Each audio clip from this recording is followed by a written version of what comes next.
What's going on, everyone? So I like to give credit where credit is due.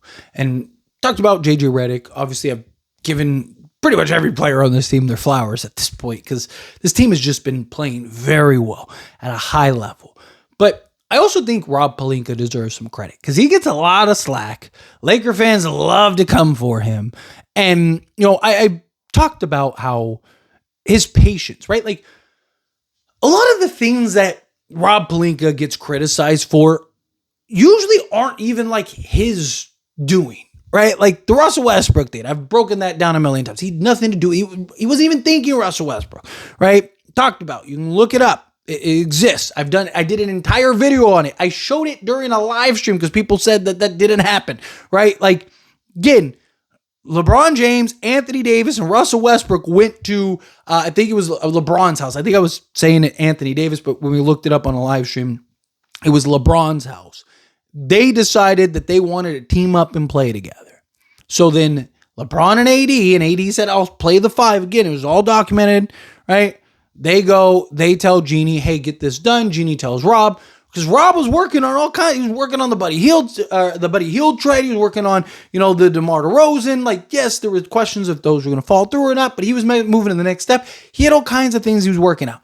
Then he goes and salvages that to go get Buddy Hield and Miles Turner, which I think the Lakers probably win the championship that year had they have done that trade. But that gets vetoed by Jeannie. And then he goes and puts together a roster that ends up making the conference finals. Again, Rob Pelinka, there's a lot of things you can criticize Rob Pelinka for, but usually the things that he gets the most blame for are things that he didn't even have control over. And like, I've seen people be like, oh, like he's the GM. He should have said no. Go to your boss and tell them no. Like when your boss is like, hey, take out the trash, be like, nah, I ain't doing that. All right, like, see how long you work there still, right? Like, again, like Rob, your boss tells you, hey, make this trade. Guess what? You make that trade. And not just that, at the end of the day, any trades, anything you do has to go through the ownership anyway. Rob Pelinka just became the president of basketball operations this offseason, right? Like, no, seriously. He just became the president of basketball operations. You might be thinking, Tyler, he already was the president of basketball operations.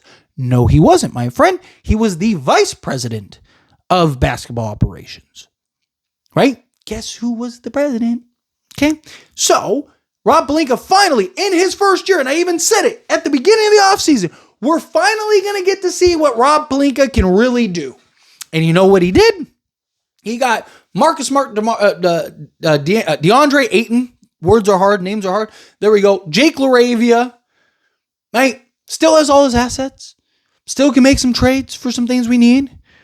Went and traded for Luka. I talked about this all offseason. If any other team at Charlotte, the Brooklyn Nets right now, worst team in basketball by a large margin.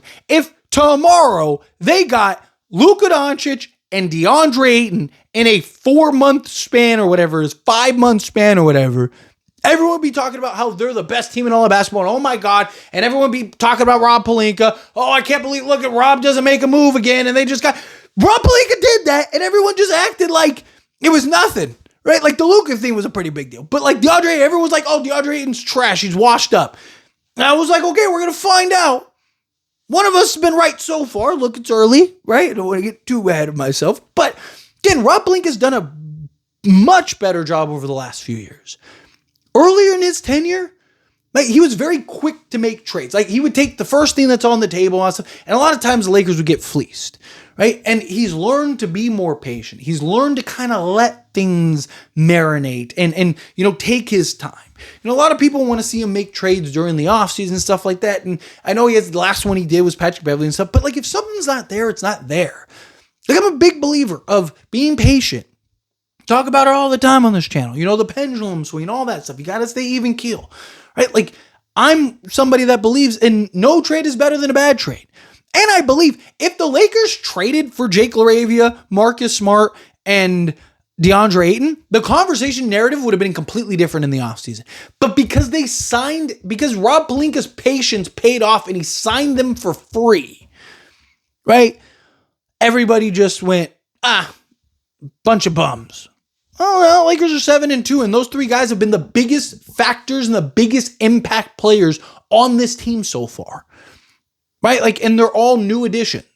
They've been fantastic. They've been the one constant for this Lakers team, right? And again, I've talked about for years, since I started this channel, do not underestimate the value of just one player. One player. It's basketball. It's the NBA. It's not football. It's not baseball. It's not NBA in particular. One guy can be the difference between you winning a championship or not. Dallas was a team that looked like, are they even going to make the play? Are they really about to miss the play in 2 years in a row? And then ended up trading for Daniel Gafford and PJ Washington, two guys, and we're in the NBA Finals. And they didn't go to the NBA Finals as like a 2 seed. They went as, what were they, the 5th seed, 6th seed, something like that? I think they were the 5th seed. Right? So, like, again, that was a team that didn't look great all season, and they made just 2 quality moves, and it changed the landscape of that team. Right? Lakers added 3 new guys. And Rob Pelinka, a lot of people were like, Rob Pelinka's this, that, and the other because he let Dorian Finney-Smith walk. And I defended it. Again, it's all on the channel. I said, I would rather have Jake LaRavia and DeAndre Ayton than a Doe, right? Dorian Finney-Smith, right?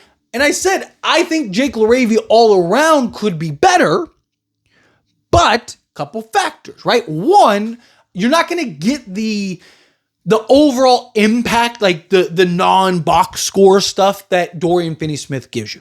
Dorian Finney-Smith gives you a lot of things that just will never show up on the box score because, again, he's that veteran. He's savvy. He knows how to play. He plays defense also. Oh, yeah, by the way, he's been injured all year because he's coming off of surgery and stuff like that. So, again, like, he's not even playing right now. And he would have done that for the Lakers. He wouldn't have been playing for the Lakers right now. If you have Dorian Finney-Smith, the Lakers are probably not 7-2 right now. Right? Rob Pelinka then followed that up and got the Dorian Finney-Smith replacement in Marcus Smart, right? And people were like, oh, Marcus Smart is washed. The numbers said otherwise. And I said this too. I talked about it, right? Marcus Smart, the problem hasn't been his production. The problem has been his health. Can't say on the basketball court. But if he's healthy, the Memphis Grizzlies were a +7 when he was on the basketball court with them. And that was him playing the 3, right? So, again, he was somebody that was a difference maker. And now you're seeing him be a difference maker for the Lakers. If these guys stay healthy, they're a huge difference maker. If we had these 3 guys against Minnesota, we might be winning that series. Right? Even with the Luka and Reeves and LeBron that we had in that playoff run. Because now you have a real center. You have a Jake LaRavia who can give you some size, some defense, some versatility. I mean, go watch the way he was defending Jimmy Butler and Anthony Edwards and these guys. Like, he's done a fantastic, even the games that he doesn't really shoot the ball well, still, he's a lock for like 6 to 8 rebounds every game.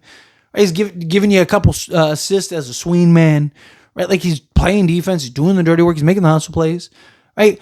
So many people got so quick to criticize Rob Pelinka. Oh, what is he doing? I can't believe it. He let Dorian Finney-Smith go and then signed 3 players, 2 of which were veterans, 2 of which had a proven track record. People just chose to ignore it because they got waived. And then Jake LaRavia, who was, again, 23 years old, bit of a project, but a guy that was coming off of a very good run before he got hurt. And everyone was like, oh, what an idiot Rob is.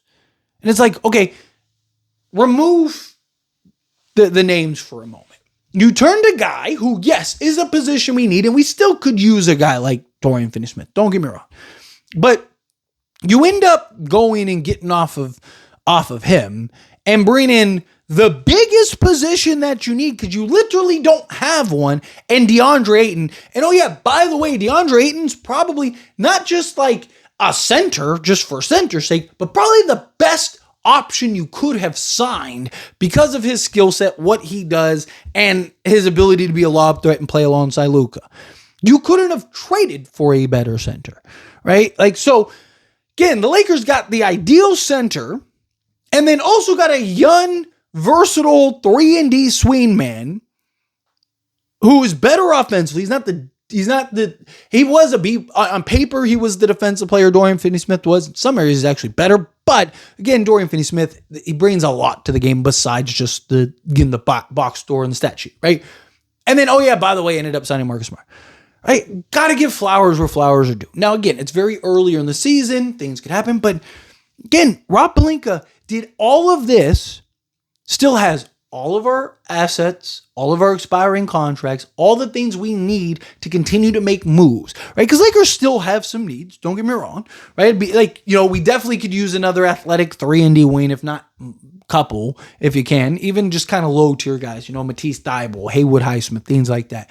Maybe a backup center. Like, I think Jackson Hayes is fine. Our small ball's been working really well. Once you get to the playoffs, DeAndre Ayton's playing 35 minutes. Jackson Hayes probably lucky to play 5 to 10 minutes, if that, right? Like, because you can play some small ball sometime, right? So, like, I'm not super worried about it, but if you can do that in the mix of things, then great.